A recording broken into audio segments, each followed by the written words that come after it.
जोहार झारखंड।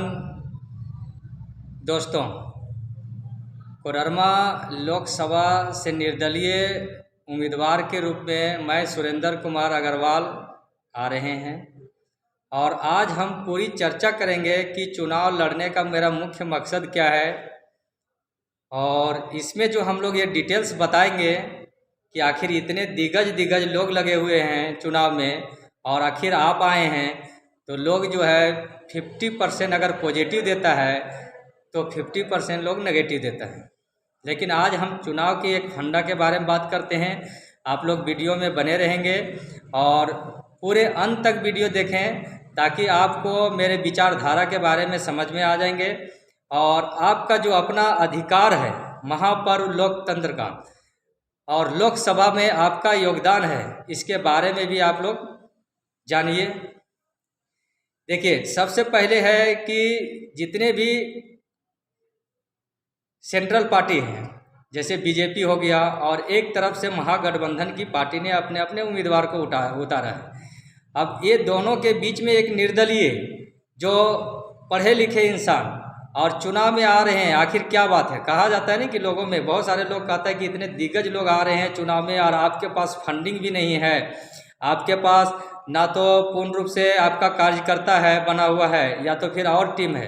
तो आप लोग को एक सलाह देते हैं या आप लोग से एक सपोर्ट लेते हैं कि आप लोग इस चुनाव में क्या विचार है ज़रूर कमेंट करेंगे और कमेंट में आप लोग बताएंगे कि देखिए, पहला नंबर में ये है कि एक बात हम लोग ये जानना चाहते हैं कि बीजेपी की सरकार जब से आई है सेंट्रल में, तो सेंट्रल में बीजेपी की सरकार बहुत अच्छे तरीके से काम कर रही है। मोदी का जय जयकार हर घर घर में हो रहा है, हम उसके खिलाफ नहीं करते।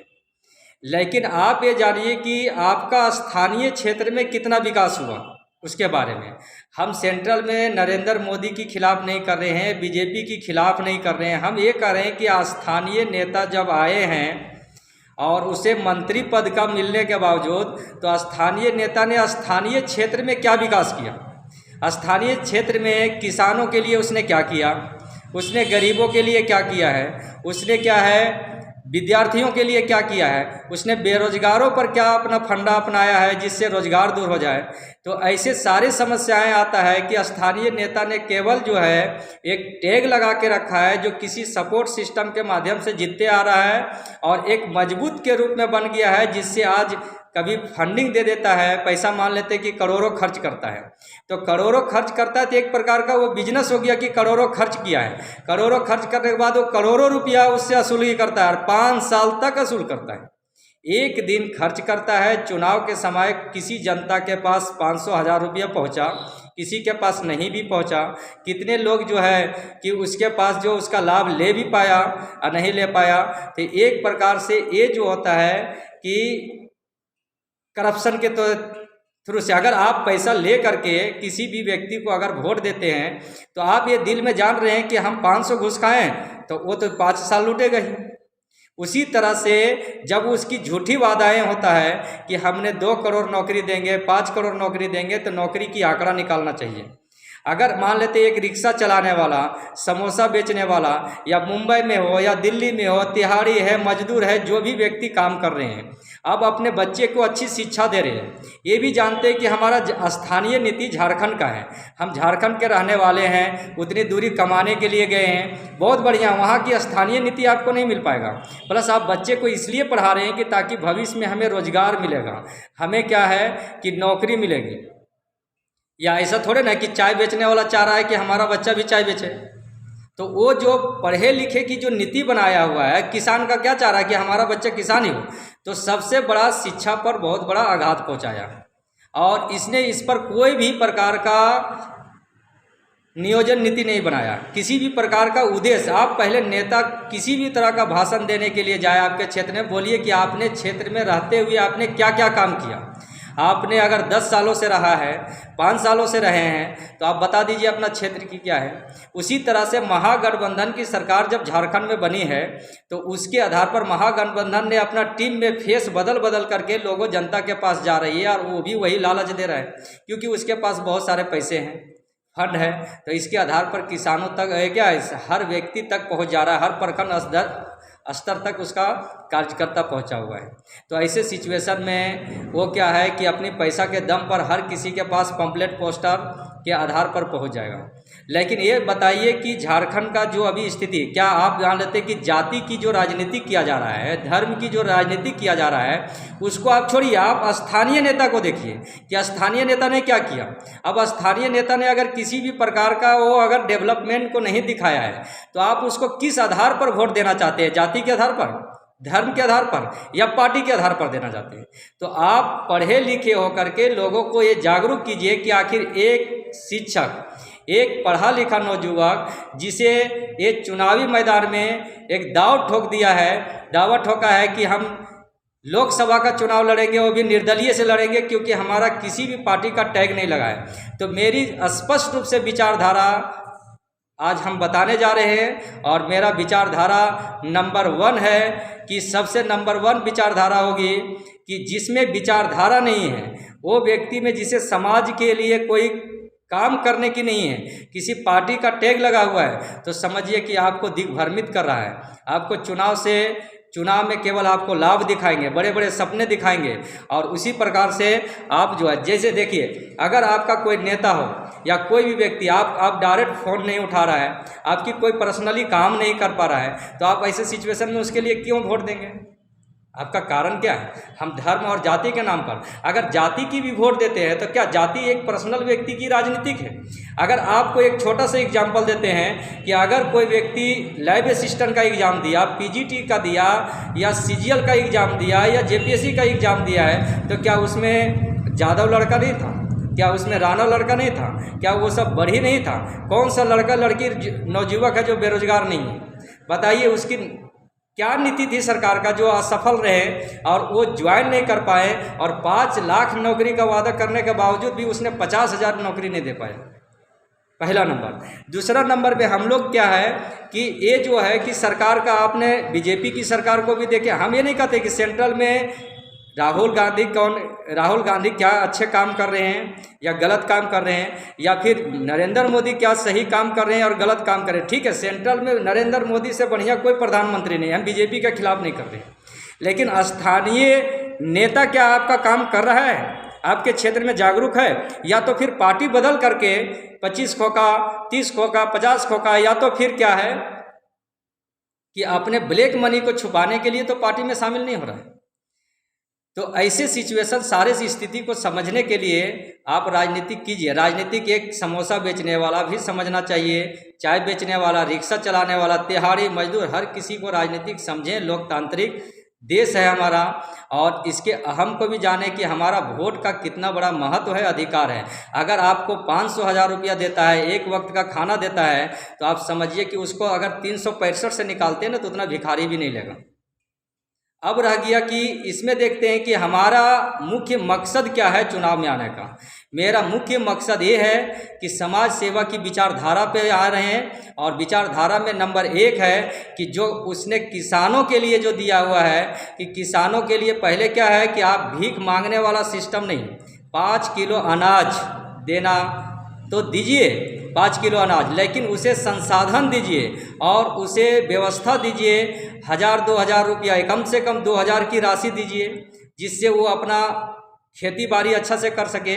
आप उसे डीजल का साधन दीजिए ताकि वो अपने उत्पादन को बढ़ा सके, और कुछ दिनों तक आप उसे देते हैं 5 किलो अनाज। तो इससे क्या, अब लोग कहता है कि हमारा देश तरक्की कर रहा है। बताइए कैसे तरक्की कर रहा है? हमारे देश की तरक्की तभी हो सकता है, हमारा क्षेत्र का तरक्की तभी हो सकता है जब कोई भी व्यक्ति रैली में नहीं जाएगा। रैली में अगर जा रहा है तो समझिए कि आज भी शिक्षा की कमी है, जो उसे लालच दे करके रैली में ला रहा है। क्योंकि अगर पढ़ा लिखा व्यवसायी मजदूर अगर वे है और अगर वो काम मिला हुआ है, तो रैली में जा करके किसी भी नेता का 2 घंटा 5 घंटा भाषण नहीं सुनेगा, वो बदलाव लाएगा।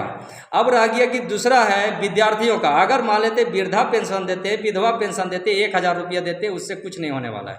आप अगर देते हैं तो कम से कम मजदूरी का 50% होता है, तो मान लेते उसका जो है सरकारी वैल्यू जो भी निकालते, कम से कम मिनिमम 3,000 रुपया वृद्धा पेंशन, 3,000 रुपया विधवा पेंशन, ये सब होनी चाहिए असहाय लोगों को, ताकि मिनिमम स्टैंडर्ड खर्च हो, जिससे वो स्टैंड कर सके। हर क्षेत्र में अभी क्या है कि दवा की समस्याएं बहुत सारी है, स्वास्थ्य से ले रहे।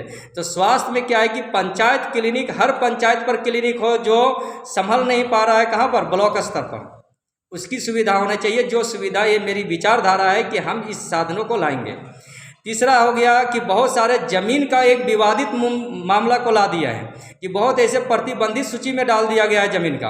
तो ऐसे जमीन में बहुत सारे, जहां कर्मचारी के पास जाओ, सीईओ के पास जाओ, जहां भी जाओ वहां पर घुसखोरी का सिस्टम है। आप इस सिस्टम को दूर करेंगे। ये सिस्टम में क्या है कि प्रत्येक जो भी सांसद बनेंगे, क्या आपके क्षेत्र में आते हैं? 5 साल में एक बार आते हैं, लेकिन 5 साल में एक बार आते हैं चुनाव के समय में, और उसके बाद चले जाते हैं। लेकिन मेरा इस तरह से नहीं होगा। अगर 22 प्रखंड है कोडरमा लोकसभा के अंदर, 6 विधानसभा है, और हर विधानसभा को मिला करके टोटल 22 प्रखंड है। अब 22 प्रखंड में जनता दरबार लगेगी। छोटे छोटे समस्या, जैसे जमीन का विवाद हो गया, जैसे बिजली का विवाद हो गया, जैसे घरेलू विवाद हो गया, ये सारे समस्याओं से लोग जूझते हैं बहुत ज़्यादा। थाना में जाइए तो वहाँ पर सेटल करना पड़ता है, वहाँ पैसा देना पड़ता है। कर्मचारी से लेके, यानी छोटे से लेके बड़ा चपरासी तक आपका घुसखोरी चल रहा है। आप सोचिए कैसे बदलाव करेंगे उसको। आप तो 2 ही डिसीजन लेते हैं कि ये सरकार सही है, अब उसको चुन देते हैं, बीजेपी को चुनते हैं और कांग्रेस को चुनते हैं। अरे नहीं, स्थानीय को आप अच्छा लाइए ना। अब आपके स्थानीय समस्याएं अगर आएगा तो आप डायरेक्ट मोदी को थोड़े ना फोन लगा दीजिएगा, राहुल गांधी को थोड़े ना लगाइएगा। तो आपका स्थानीय नेता एक्टिव होना चाहिए, एनर्जेटिक होना चाहिए, जागरूक होनी चाहिए, और वो आपकी समस्या को समझ सके, ऐसी होनी चाहिए। तो आप ये सारे सिस्टम को लाएंगे, और ये सिस्टम है कि जनता दरबार लगेगा, जिससे सारी समस्याएं खत्म हो जाएगा। महीना में 1 दिन हर प्रखंड पर जनता दरबार होगी। अब रह गया शिक्षा में क्या सुधार लाएंगे। शिक्षा में ये है कि अभी सारी समस्याएं आ गया शिक्षा का जड़। शिक्षा अगर जितने भी है, तो जो भी व्यक्ति ग्रेजुएशन 4 साल का कोर्स करवाते हैं, मास्टर का डिग्री है, बीएड का डिग्री है, पैसा खर्च करके अगर वो टीम में आ रहे हैं, तो ऐसे सिचुएशन में अगर वो कोर्स करते हैं लंबे समय में, और विभाग में अगर सीट खाली रहता है, तो आप वैसे विभाग को भर्ती डालें। और जब तक उसका उम्र है कंपटीशन का, आप उस क्षेत्र में देखें, उसको बेरोजगारी भत्ता के रूप में भी आप जब लेबर कार्ड दे सकते हैं, आप किसान को दे सकते हैं, वृद्धा पेंशन, तो शिक्षा वर्ग को क्यों अलग रखें। शिक्षा वर्ग को अगर आप रोजगार नहीं दीजिएगा, तो शिक्षा वर्ग के व्यक्ति कहाँ जाएंगे।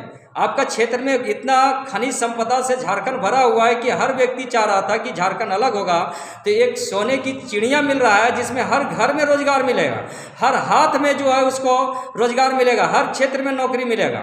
लेकिन आज ऐसा हाल हो गया है कि बिहार से भी ज़्यादा, दूसरे स्टेट से भी ज़्यादा करप्शन भर चुका है। इसकी सुधार हर जनता तक जानी चाहिए, हर जन जन को इसकी बात, जो मेरी विचारधारा, उसको समझना चाहिए, और नेता तक समझ में आना चाहिए। नेता क्या कोई किताब में लिखा हुआ है, या किसी का दिमाग में लिखा है, या संविधान में लिखा हुआ है, कि कहाँ लिखा हुआ है कि कोई गमछा बांध लेगा, अनपढ़ है और घूम रहा है और वो नेता बन जाएगा। नहीं, शिक्षा वर्ग जब तक जिस क्षेत्र में नहीं घुसता है, तब तक आपका विकास संभव ही नहीं है। हाँ, विकास संभव नहीं है, ये है कि करप्शन के माध्यम से खुद का विकास वो कर सकता है ऐसे सिचुएशन में। तो अब रह गई यहाँ पर बात आ जाता है कि शिक्षा में, जैसे कोई ग्रेजुएशन किया, आप उसके बेरोजगारी भत्ता, जब तक उसकी उम्र है बचा हुआ कंपटीशन का, तो आप उसको मिनिमम 3000 रुपया खर्च बेरोजगारी भत्ता, जो मेरी पहला विचारधारा की मांग है। ग्रेजुएशन और मास्टर, अगर मास्टर की डिग्री प्लस बीएड कर लिया है, तो उसको कम से कम 5000 रुपया बेरोजगारी भत्ता दीजिए। अगर आप 75,000 की टीचर को बहाली कर पा रहे हैं, और 75,000 की टीचर अब सिस्टम को सुधार नहीं पा रहा है, शिक्षा जगत को सुधार नहीं पा रहा है। आज जहां भी देखिए हर बच्चा डिपेंड है ट्यूशन पर, हर प्राइवेट स्कूल खुल रहा है, तो आखिर शिक्षा विभाग तो असफल है। क्योंकि असफल है तभी तो प्राइवेट कंपनी सक्सेस हो रहा है, क्योंकि वो उतना पैसा देने, और वही प्राइवेट स्कूल जो 30,000 रुपया पढ़ा करके जो शिक्षा दे रहा है, वो 75,000 में भी सरकारी टीचर नहीं दे पा रहा। आखिर क्या कमी है? गवर्नमेंट उसको ढूंढना चाहिए कि हमारे अंदर क्या कंपनी है जो हम नहीं कमा पा रहे और कॉर्पोरेट कंपनी को दे रहे हैं। आप रेल को दे रहे हैं तो रेल को दिए, चलिए सेंट्रल मैटर वो अलग है कि रेल को दिए तो रेल कंपनी कमा के आपको दे रही है, लेकिन आप सरकार हो करके भी रेल में सक्सेसफुल नहीं हो पा रहे। तो ये सरकार की नाकामी है, जिसे लोग समझ नहीं पाते हैं और उसको धर्म की एजेंडा बना देता है। अरे धर्म सब अपने जगह पर है, हिंदू, मुस्लिम, सिख, ईसाई, क्रिश्चियन जितने भी है, हर धर्म में एक शांतिपूर्ण है, सबका धर्म, God is a only one, सब worship is a only for a style of style and faith on the God. अब क्या है कि पूजा करना एक स्टाइल है और भगवान पर विश्वास करने की अलग अलग प्रथा है, उसके अंदर कुछ कुछ कुरीति सिस्टम है, तो आप उसको ख़त्म कीजिए। हर कोई है, जिसे हिंदू भी स्वीकार करेगा, मुस्लिम भी स्वीकार करेंगे, सिख भी करेंगे, ईसाई भी करेंगे, क्रिश्चियन भी करेंगे। ये हमारे देश ही है जो मिला जुला सभी धर्म के लोगों का है, सबके शान इज्जत प्रतिष्ठा की बात है। हम ना किसी मुस्लिम धर्म को बोलते हैं ना हिंदू धर्म का।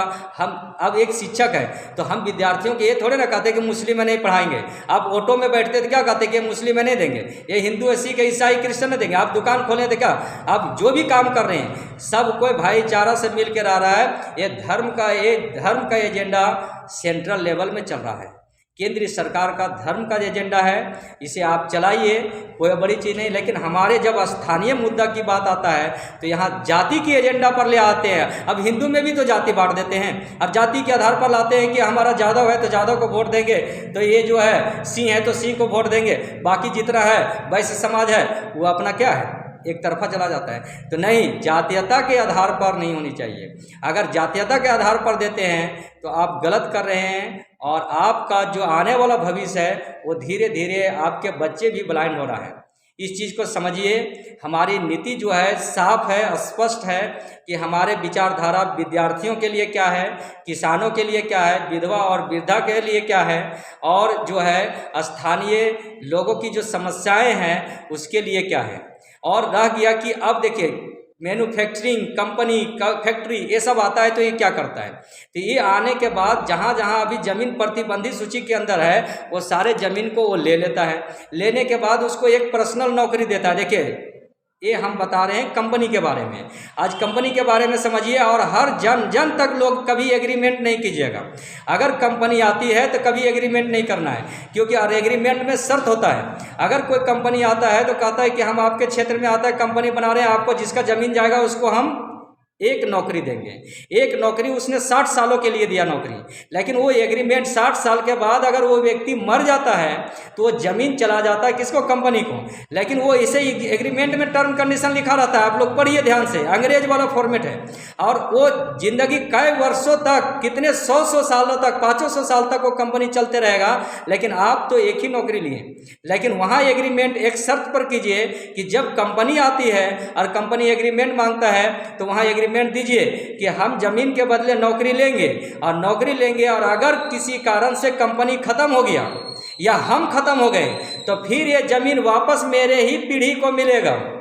जब भी मिलेगा मेरी ही पीढ़ी को मिलेगा, क्योंकि जब जमीन बचता है तो उसके कई खानदान जोत कोड़ करके खाता है, वो खानदानी प्रॉपर्टी होता है। तो इस चीज़ को समझिए, ये कंपनी का फंडा है कि कभी भी एग्रीमेंट को पूर्ण रूप से, अगर मान लेते आप एक बार दिए ज़मीन उसके बाद चला गया, कल होकर के फिर आपके बच्चे आए, बेरोजगार हो गया और ज़मीन भी चला गया, तो ये कंपनी की फंडा है। कंपनी के साथ एग्रीमेंट पर मैन्युफैक्चरिंग बहुत सारे कंपनी है जो खोलने के लिए तैयार है झारखंड में।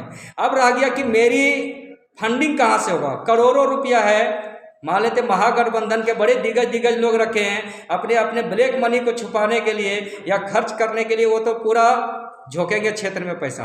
तो तमाम झारखंड वासियों से निवेदन है और स्पेशल कोडरमा लोकसभा की जनताओं से अपील कर रहे हैं कि आप अपना बहुमत की मत, जो बहुमत वोट है, आप उसी व्यक्ति को दें जो आपके क्षेत्र को विकास करे। प्लस क्या है, हम किसी भी पार्टी का ना महागठबंधन से ना है और ना तो हम बीजेपी से हैं। अब रह गया कि एक अकेले जब पार्टी उतरे हैं तो एक क्रांति ला दीजिए, और ऐसी क्रांति लाइए कि ताकि हर जन के लोग ये जाने कि आखिर एक नौजुवक शिक्षक जो अपनी रोजगार आने के बावजूद भी, सारे सिस्टम को चलाने के बावजूद भी वो आखिर चुनाव में उतरा है समाज सेवा के लिए, तो उसका सबसे बड़ा हिम्मत है कि ये हिम्मत की बात करते हैं। और हर गांव में जन तक ये वीडियो फैलाइए, हर नौजुवक बूढ़ा बुजुर्ग सबको समझाइए कि उद्देश्य क्या है इसका। अब उद्देश्य क्या है, और अगर लोग समझता तो उसका करोड़ों का प्रचार और मेरी एक वीडियो हर जन जन तक पहुंच जाएगा। और आप जिसका भी खाइए पिए कुछ कीजिए, बटन दबाइए ऐसा कि एक नई क्रांति, बदलता झारखंड और एक नया विकास और विश्वास के साथ आ जाए, कि ताकि सेंट्रल सरकार हिल जाए कि हम करोड़ों रुपया खर्च कर दिए और एक व्यक्ति, एक लड़का इंसानियत से कुछ पैसा भी खर्च नहीं किया और चुनाव जीत गया। इस तरह से बहुत देखिए, चुनाव हार और जीत, मैं ये नहीं कहता हूं कि जीत जाऊंगा। अगर मैं हार गया तो इसका मतलब है कि मेरा हारने का मुख्य कारण ये होगा कि हमारी शिक्षा, हमने विचारधारा को जन जन तक लोगों को समझा नहीं पाए, लोगों में समझ नहीं आ पाया। हो सकता है कि किसी में शिक्षा की अभाव हो या लालच हो, जिस कारण से हमें हराया गया। हम नहीं, हम एक नेता के रूप में नहीं आ रहे हैं, हम एक बेटा के रूप में चुनाव लड़ना चाह रहे हैं और आ रहे हैं और सुधार करने के लिए। अब रह गया कि आप इसे किस नज़र से देखते हैं और किस तरीके से देखते हैं। और कहता है कि बदल जाना, आप ये कहते हैं कि हम बीजेपी की सपोर्ट या कांग्रेस का, जो मेरे विचारधारा की सपोर्ट करेगा, जो हमारी स्थानीय नीति की सपोर्ट करेगा, जो हमारे विचारधारा के आधार हमारे समाज में, हमारे राज्य का विकास करेगा, हम उसी की समर्थन करेंगे। हम बदलेंगे, ऐसा नहीं कर रहे हैं कि हम ये नहीं कि कांग्रेस में नहीं जाएंगे बीजेपी, क्योंकि हमारे पास उतनी बहुमत नहीं है कि हम सेंट्रल में जाकर के सरकार बना लेंगे या यहाँ पर भी ना, लेकिन हमारी विचारधारा मजबूत होगा। जो 200 मील के गठबंधन से लूट रहा है वो नहीं होगा, जो डर से करप्शन पार्टी जो बीजेपी मिल जा रहा है वो डर नहीं होगा। अब कभी भी वो चेक करवा सकता है मेरा कभी भी सिस्टम को। अब पर्सनल जरूरत पड़ा ना तो मेरी जो सिस्टम है, जो लोकसभा चुनाव में अगर जीतते हैं और जो सांसद का जो वेतन भी आता है ना, उसको भी उसी में डाल देंगे। और अगर आपको लगता है कि इसमें किसी भी प्रकार का लालच है तो ये सुन लीजिए कि अगर हम हार भी जाते हैं तो हमें, हारते हैं अगर चुनाव में, तो हमारी विचारधारा जन जन तक नहीं पहुंच पाया। और आप हर क्षेत्र में ग्रुप बना हुआ है, हर क्षेत्र में ग्रुप बनाए हुए हैं, व्हाट्सएप ग्रुप चल रहा है, फेसबुक पे आप लोग लाइक कीजिए, क्योंकि हमारा चुनाव चिन्ह भी आएगा तो बहुत कम समय में लोग जानेंगे, फेस वैल्यू जान रहे हैं। तो इस वीडियो को जहां से ज़्यादा जन जन तक पहुंचाइए, हर व्यक्ति, हर क्षेत्र तक पहुंचा दीजिए, कि ताकि इसका मेन मकसद और विचारधारा क्या है चुनाव में आने का, और सपोर्ट कीजिए। और मेरा नंबर है 6207607033। आप इस नंबर पर कांटेक्ट करें और अपने क्षेत्र के व्हाट्सएप ग्रुप में जुड़े और एक मजबूत टीम बनाएं। और प्रत्येक दिन हम सोशल मीडिया से प्रचार करेंगे, सोशल मीडिया से ही हम अपना हर जन जन तक विचारधारा देंगे। लोग 5 साल जीतने के बाद एक बार चुनाव में आते हैं और एक बार आप लोग को पैसा खिला पिला करके वोट दे सकते हैं, लेकिन हम अभी नहीं आ सकते, हमें फंडिंग की कमी होगा या कुछ भी दिक्कत है तो हम अभी नहीं आएंगे। लेकिन ये वादा करते हैं कि लोग जीतने के बाद 5 साल में आते हैं और हम जीतने के बाद 5 साल आपके क्षेत्र में रहेंगे, आपके क्षेत्र में 5 साल रहेंगे। ठीक उल्टा आपका क्षेत्र में हम 5 साल रहेंगे, क्योंकि हम उसी क्षेत्र के रहने वाले हैं, वहीं से है हमारी ज़िंदगी की शुरुआत। लोग कहता है कि सर पहले क्या करते थे आप, और ये भी जानिए, लोग कहता है ना कि जैसे बहुत सारे लोगों में ये भावनाएं हो गया है कि मान लेते चुनाव में आ रहा है तो ये पढ़ाएंगे नहीं, डिस्टर्बेंस होगा। नहीं, पढ़ाई मेरी पैशन है। हम 2 घंटा सुबह पढ़ा रहे हैं, 2 घंटा शाम में पढ़ा रहे हैं और ट्यूशन पढ़ाते रहेंगे और मेरा चलते रहेगा। और अगर हम जीत भी जाते हैं तो भी सुबह उठ करके राजनीतिक नहीं होती है, 2 घंटा शिक्षा विभाग को चलाते रहेंगे। और ये भी वचन देते हैं कि हर प्रखंड में IAS से लेकर के इंटर से लेकर के IAS अधिकारी तक की शिक्षा मुफ्त में चलेगी और वो व्यवस्थाएं हम लाएंगे। अब रह गया कि कहता है कि लोग कैसे लाएंगे, तो देखिए मास्टर माइंड जो होता है, बहुत प्रकार के दिमाग है, बहुत प्रकार के सलाहकार है। जैसे अभी लोगों में कुछ लोग हैं जो जन जन तक लोगों में जा करके कहते हैं फेस दिखाएंगे तो वोट मिलेगा। हमने ये निर्णय लिया कि फेस दिखा के भी वोट नहीं मिलेगा। क्यों मिलेगा? गमछा बांध करके उतर जाएंगे तो क्या वोट मिल जाएगा? ऐसा बात नहीं है, क्योंकि उसकी दिमाग का मेंटेलिटी को बदलाव देंगे, फैसिलिटी देंगे, चुनाव देंगे। अब चाह रहे हैं कि 5 साल के बाद एक बार आए, फेस वैल्यू दिखाएंगे और चुनाव ले लेंगे 2-4-5 हज़ार के लालच। नहीं, आप पार्टी का फंडिंग है जो लोकसभा चुनाव में तो हर किसी के पास तो जाएगा नहीं। सबसे बड़ा चीज़ है कि अपना प्रखंड अध्यक्ष को देगा या विधानसभा अध्यक्ष को देगा या कैडर लोग को दे देता है। आम जनता इसमें बहुत बड़े धोखे से मर रहा है। देखिए, जब तक सहन हो सके, एक लास्ट में हम बताते हैं कि जब तक सहन हो सके आप सहन करो, जब सहन ना हो सके तो ना करो। जवाब मत दो उस इंसान को, डायरेक्ट उस इंसान को ही त्याग दो। तैसे जिस इंसान ने बहुत बार इसे अब यानी कि पूरे तो चला ही रहा है, पूरा झारखंड में तो यही दोनों चला रहा है और कभी मौका ही नहीं मिला। अब कोडरमा लोकसभा के विधानसभा का मेंबर और लोकसभा का मेंबर बहुत दिनों से रहा है, आप उठा के देखिए रिकॉर्ड में। अब जितने सालों से रहा है उतना काम भी नहीं, प्रत्येक साल का एक काम भी गिना दीजिए उसको स्पेशल शिक्षा में, किसान पर, या फिर एक भी भाषण बताइए कि जिसमें बेरोजगारी के बारे में बोला हो, विद्यार्थियों के बारे में बोला हो, किसानों के बारे में बोला हो। हाँ, एक काम जरूर करेगा जो भी आएगा, वो क्या करेगा, सरकारी स्कूल के बगल में प्राइवेट स्कूल का उद्घाटन जरूर करेगा, पुल पुलिया का उद्घाटन जरूर करेगा, समझ में, हो सकता है कॉलोनी का उद्घाटन जरूर करेगा। तो ऐसे सिचुएशन में वो अपनी पब्लिसिटी बना रहा है, पब्लिसिटी के लिए, वो पर्सनल समाज की सेवा के लिए उसने क्या किया। आप जितने वर्षों से रहे, क्या अपना फंड से किसी भी व्यक्ति को आप 100-1 लाख का काम दिए, 2 लाख का काम दिए? तो इस चीज़ों को जानना जरूरी है। तमाम कोडरमा लोकसभा के जनताओं से यही अपील है कि आप एक बार हमें विश्वास करें और जन जन तक ये वीडियो को फैलावें। आप ये नेता नहीं, जनता है, और हमारे पास कोई ड्रेस नहीं, चश्मा नहीं। जिस दिन देखिएगा कि ये चश्मा लगाना शुरू कर दिया है, समझ जाइएगा कि ये मास्टर भी बदल गया है। और वो तभी होगा जब ये इम्पॉसिबल होगा, जब हमसे हमारी विचारधारा से नहीं जुड़ेगा, तब हम स्वतंत्र रूप से अपना फंडिंग है जो क्षेत्र की विकास आता है उससे विकास करेंगे। जोहार झारखंड। तमाम कोडरमा लोकसभा की जनताओं को एक तरफ फिर से मेरा जोहार झारखंड। आप लोग आइए और एक कदम साथ दीजिए झारखंड की विकास की ओर। धन्यवाद।